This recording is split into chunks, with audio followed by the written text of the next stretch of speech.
दोस्तों नमस्कार। आज इस वीडियो में हम वित्त मंत्री द्वारा 23 जुलाई 2024 को प्रस्तुत किए गए वित्तीय बजट के संदर्भ में विस्तृत बात करेंगे। दोस्तों, वित्त मंत्री द्वारा बजट में जो चेंजेस किए गए हैं, सबसे ज़्यादा चेंजेस इनकम टैक्स के अंतर्गत income from capital gain source, इसमें काफ़ी सारे परिवर्तन प्रस्तावित किए गए हैं, काफ़ी सारे परिवर्तन चेंज किए गए हैं, जिससे कि गवर्नमेंट को काफ़ी बड़ी मात्रा में रेवेन्यू टैक्स की प्राप्ति होगी। साथ ही साथ में आम जन को, जो कि शेयर मार्केट और रियल इस्टेट में ट्रांजेक्शन करके कोई कैपिटल गेन प्राप्त करते हैं, प्रॉफिट कमाते हैं, लाभ कमाते हैं, तो उनको पहले की मात्रा में अधिक टैक्स देना होगा। ये कितना टैक्स देना होगा दोस्तों, इस वीडियो में हम विस्तृत इस पर बात करेंगे, इस चेंजेस को इसमें बताएंगे। दोस्तों, आप ये जो वीडियो देख रहे हो, इस चैनल का नाम है प्रेमचंद बलीराम नागराज। नीचे जो घंटी का बेल आइकन का निशान दिया गया है, उसको दबाकर इस चैनल को सब्सक्राइब करिए, ताकि आने वाले वित्तीय क्षेत्र में जो भी चेंजेस होते हैं वो आपको मिलते रहे। और ये यूट्यूब चैनल पर जुड़ना निःशुल्क है। आपको वित्तीय जानकारी अपडेट होती रहेगी, जो कि आपके काम में हमेशा आएगी। दोस्तों, बात करते हैं अपने टॉपिक पर। दोस्तों, वित्त मंत्री द्वारा सबसे ज़्यादा चेंजेस कैपिटल गेन सोर्स में प्रस्तावित किए गए, चेंजेस किए गए हैं। शेयर मार्केट में चाहे इनकम लॉन्ग टर्म हो, शॉर्ट टर्म हो, इसमें टैक्स की जो दर है वो बढ़ाई गई है। साथ में एसएसटी बढ़ाया गया है। और मुख्य आज इस वीडियो का जो टॉपिक है, रियल इस्टेट प्रॉपर्टी अगर का ट्रांजेक्शन अगर करते हैं, तो उसमें जो पहले की मात्रा में अधिक टैक्स क्यों देना पड़ेगा। क्योंकि जब पहले कोई प्रॉपर्टी बेची जाती थी और वो 24 माह रखकर बेचने पर इस पर 20% कैपिटल गेन टैक्स देना होता था। साथ में इसमें इंडेक्सिंग का लाभ मिलता था, समय के अनुसार उस प्रॉपर्टी की कीमत जो बढ़ी हुई मिलती थी उसका बेनिफिट मिलता था, उससे जो टैक्स कैलकुलेशन होता था वो कम होता था देना।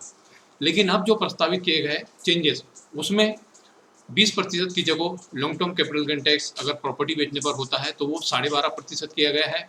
साथ में सबसे महत्वपूर्ण चेंजेस, जो इंडेक्सिंग का लाभ मिलता था वो अब समाप्त कर दिया गया है। आपको सीधे सीधे आपकी जो भी प्रॉपर्टी की परचेस वैल्यू है वो कम करना है, आपकी जो भी सेल वैल्यू है प्रॉपर्टी की उसमें से कम करना है, और उसके ऊपर 12.5% टैक्स सरचार्ज और एजुकेशन से सब इनकम टैक्स डिपार्टमेंट को इनकम टैक्स के रूप में चुकाना है। ये काफ़ी महत्वपूर्ण चेंजेस हुआ है।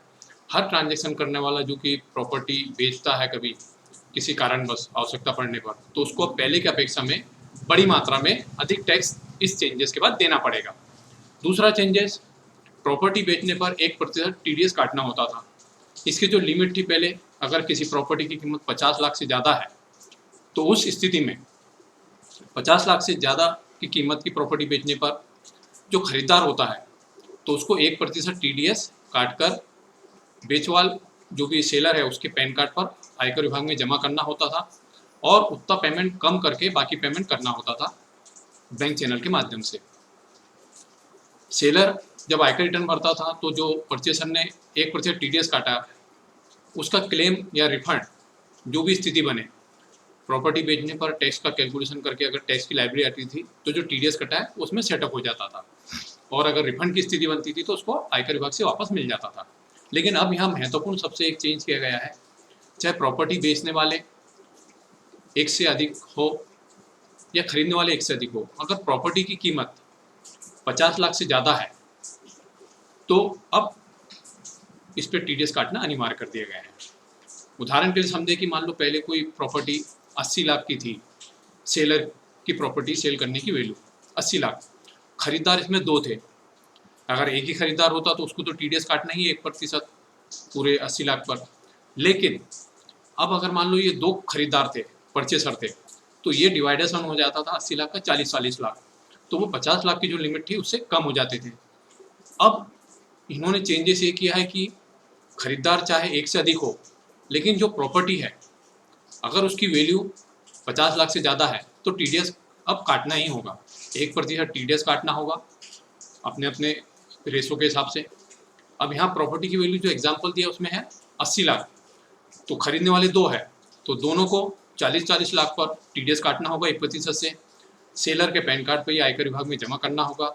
सेलर जब अपना इनकम टैक्स रिटर्न सबमिट करेगा तो इसका सेट ऑफ ले लेगा, या इसको आवश्यकता अनुसार अगर रिफंड बनता है तो रिफंड ले लेगा, और दोनों को ही 1% TDS काटकर 40 लाख में से उतनी राशि कम करके अकाउंट पे चैनल के माध्यम से, बैंक चैनल के माध्यम से पेमेंट करना होगा। तो दोस्तों ये दोनों ही रियल एस्टेट में काफ़ी महत्वपूर्ण चेंजेस आया है, इससे काफ़ी प्रभाव पड़ेगा आने वाले समय में। तो ये जानकारी आज आपको इस वीडियो में हमने दी। दोस्तों अगर आपको ये जानकारी अच्छी लगी तो नीचे इस वीडियो को लाइक करिए, साथ ही साथ में अधिक से अधिक इसको शेयर करिए, ताकि जब भी कोई व्यक्ति अब रियल एस्टेट में प्रॉपर्टी के क्षेत्र में ट्रांजेक्शन करे, प्रॉपर्टी खरीदने जाए या बेचने जाए, तो उसको इन नियमों की जानकारी हो जो कि बजट में अब चेंजेस किए गए हैं, जिससे कि वो अलर्ट रहे और उनको आयकर विभाग से नोटिस ना आए और टैक्स पेनल्टी से वो बचे। क्योंकि अगर मान लो बिना ट्रांजेक्शन अगर की जानकारी दी आपने आयकर विभाग को, अगर ये ट्रांजेक्शन किया तो यहाँ पर ये मान के चलिए कि 78% इस पर टैक्स की लायबिलिटी आ जाती है। ऐसा कोई ट्रांजेक्शन आपने किया जिसकी जानकारी आयकर विभाग को नहीं दी तो आपको 78% इस पर टैक्स देना पड़ सकता है। तो दोस्तों आज के वीडियो में इतना ही, मिलते हैं नए वीडियो में। नमस्कार।